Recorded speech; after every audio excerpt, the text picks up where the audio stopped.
Good morning, beautiful humans. How are we doing today? Welcome back to Wake Up Abundant with Amber. This is your 7 minutes or less reset to come back to yourself, your energy, ground in your power, step into your power, and start your day intentionally and, of course, abundantly before the world gets loud. Today's message as we head into the weekend, as we finish the quote unquote typical work week, is compassion. This is for those who might be feeling behind, who are a bit hard on themselves, who are feeling a little heavy. Okay, let's have self-compassion.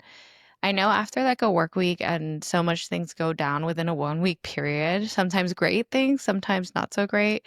We like really get in our heads and say we could have done better, this could have been better, this could have been better. Like, yeah, maybe.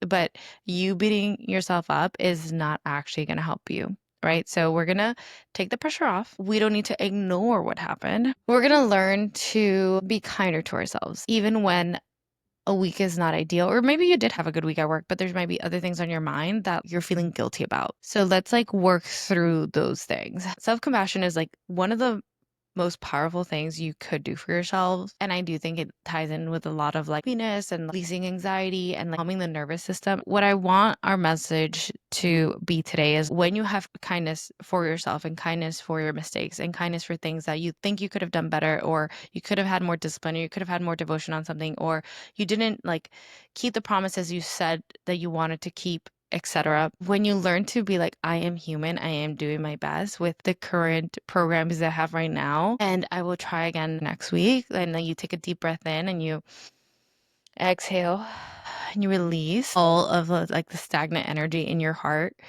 You do begin to start healing. And that place, when you start healing and you forgive yourself, what a concept. You forgive yourself, or you just accept things like how they are at this moment in time. Like you then kind of create this like lightness in your body. And then when you create this like lightness in your body, progression can begin, momentum can begin. You can move forward.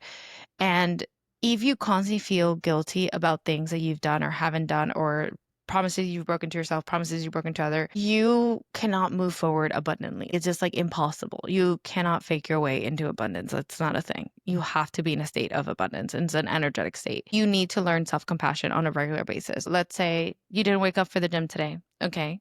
That's okay. You're not a bad person. You're a great person. It's okay. Oh, you didn't wake up for the gym this whole week. Okay. You're still a good person. There's plenty of reasons why you didn't do that. And maybe it is like giving yourself some like deep dives, reset limiting beliefs of the person that you want to be. Maybe you don't like the gym. Maybe you actually want to be going to yoga every single day, or maybe you want to go be a runner, or you want to do Pilates, like whatever it is. Like there's a reason. Pay attention to what's coming up. Everything that's in front of you, all the patterns that you do, are mirrors to something inside you. So when you learn to pay attention and shift things, you can then have even more self-compassion. Okay, you weren't that nice to your mom this week. Okay, that's okay. You're not a bad person. It happens to all of us. And what can you do moving forward? How can you have more patience? What part of you might be triggered by your mom and that you haven't addressed? What boundaries do you need to set, etc.? Okay, you weren't a great wife or husband or anything like that this week. Okay, what part of you didn't cater to yourself so you couldn't give to the people that you love, right? What communications need to happen? When you learn to look at your decisions from a lens of compassion, it feels a lot less like I'm bad. I'm so bad. I can't do things. I'm a terrible person. And it feels more like, okay, there's obviously things I need to work on. There's obviously blocks. There's obviously limitations that I'm not letting myself overcome. This is why I keep making the same quote unquote mistakes or patterns. Let me address those now. Let me address those now. And sometimes really we need to sleep. Sometimes it's just like, I'm tired. I need a rest. So I want you to kind of journal on what in my life right now do I need more self-compassion on? And what are these patterns that keep coming up and why?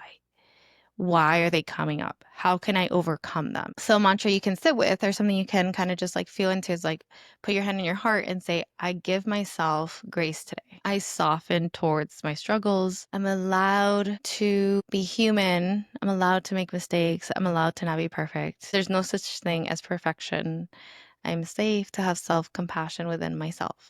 When you have self-compassion within yourself, when you learn how to do that at a deep energetic level, you can give that to others. Until you learn how to do it within yourself, it is nearly impossible to do it to your fullest extent to others. And when you learn how to do that, when you learn how to have this love, full love and self-compassion for yourself, you then of course become a ray of light. And when you become a ray of light and have self-compassion for yourself, guess what happens?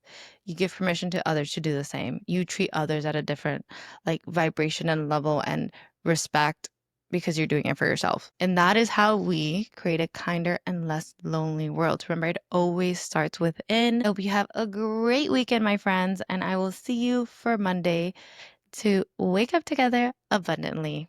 Bye.